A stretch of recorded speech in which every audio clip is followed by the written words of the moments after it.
continue to say it's not my problem. But I saw a quote when I was in Boston that said, when the slaves were taken, I didn't act. I said it wasn't my problem.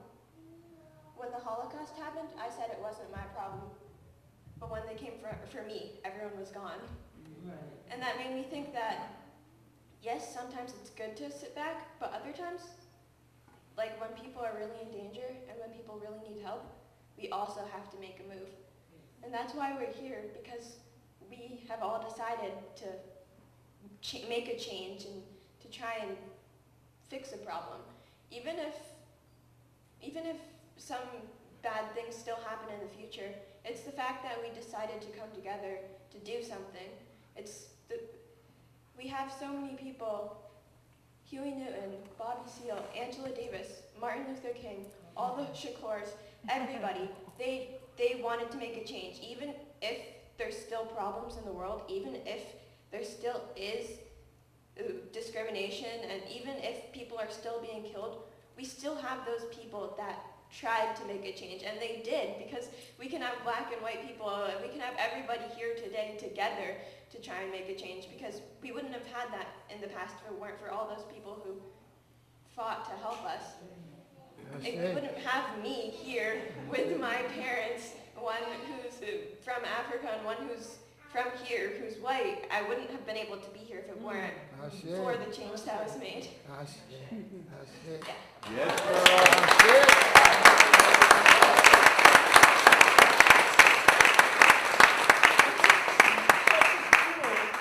Is the great-granddaughter of Dogbo.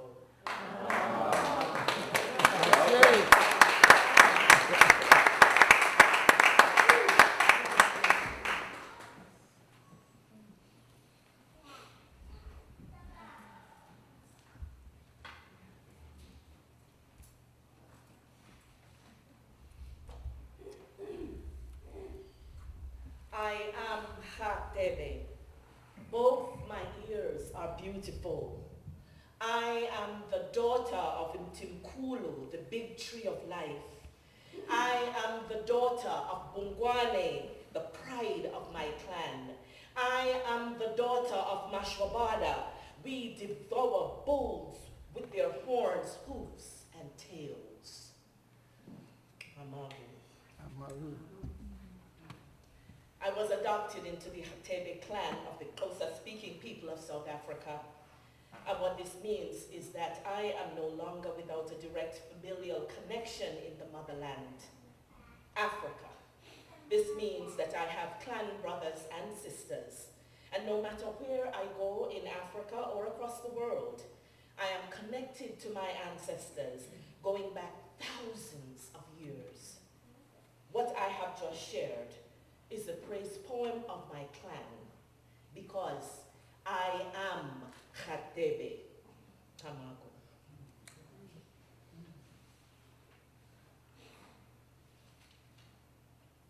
I invite you now to capture with me the spirit and the vision of our pilgrimage.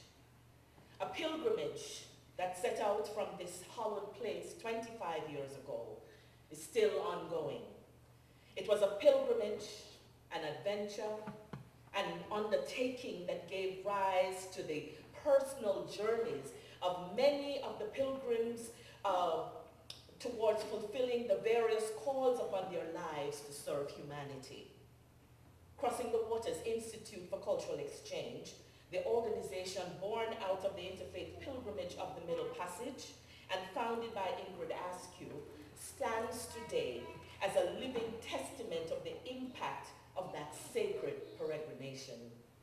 The prayers that traveled and were heard across land and seas, sent from Benin's shores and received in the mountains of Sri Lanka, have spanned the decades and are actively fulfilling their missive today.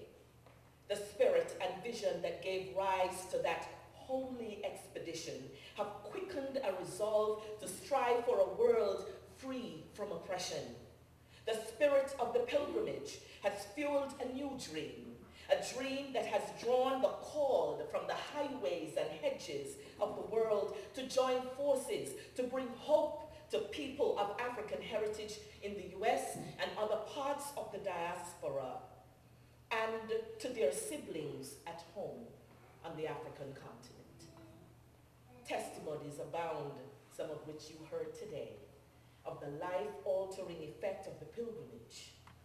The many pathways that have been cut because of its influence are too many to tell, but it is undeniable that the work and the will of our ancestors that came through that inspired journey persist and permeate today. And they must, for the only way to be human is to be in community. Your humanity is tied up with mine. And to be human, to be fully so, is to the extent that you are. Therefore, you are because I am.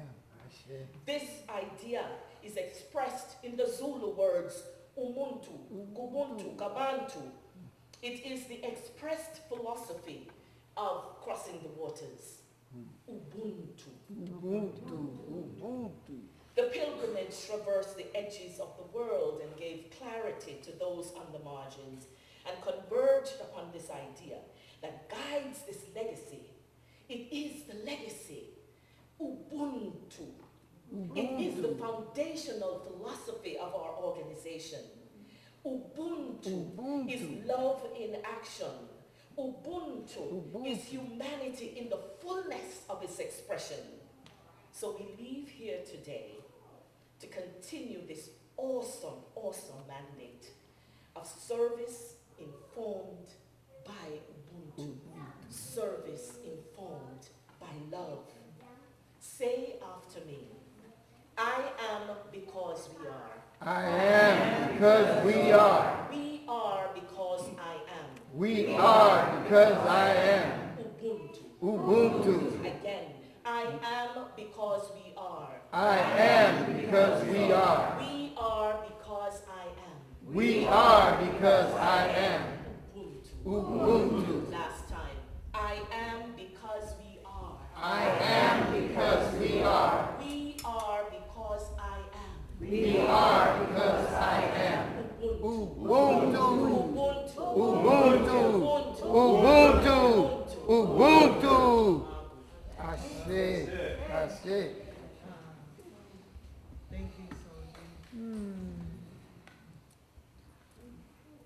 And Sonji is Sonji Johnson Anderson is the co-director of Crossing Waters Institute for Cultural Exchange and our director of educational initiatives. And we just returned from South Africa, and that's where she was, when she was initiated back in March. Yeah, so thank you.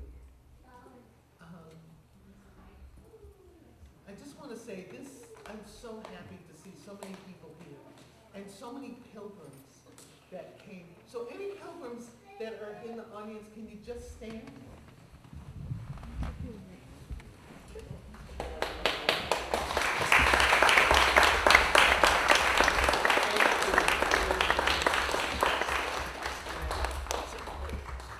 did it, guys. So we came through 25 years, right? Or almost 25 years, not 25 years yet.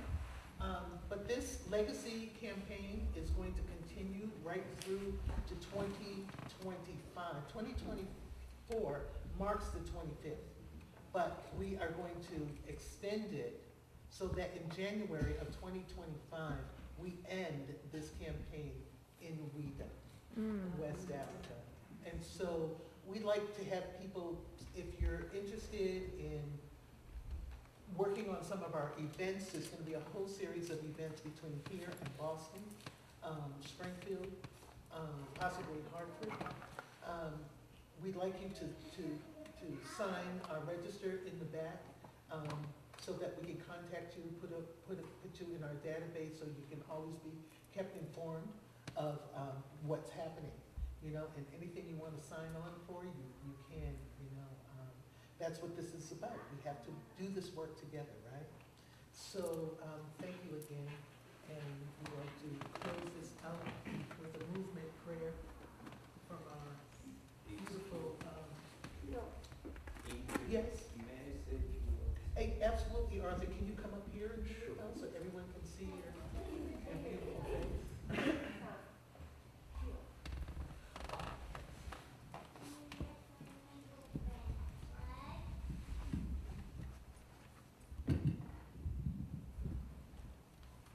Thank you, Ingrid, for sending me when I had few days only and I managed at the last moment. Where were you? One friend to bring me from Concord.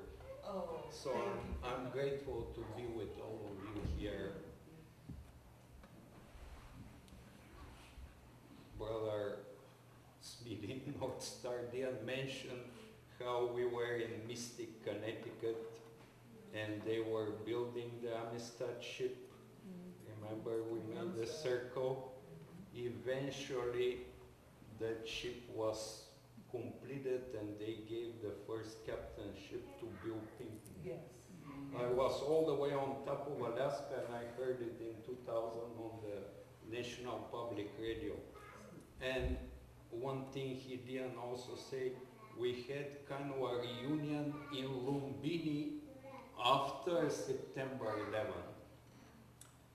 And the new Peace Pagoda there, and he was there, you were there, and I had walked all India before that, and I was in Punjab when September 11 happened. Another long story. Yeah, I have walked all over the world as a pilgrim and mainly for peace.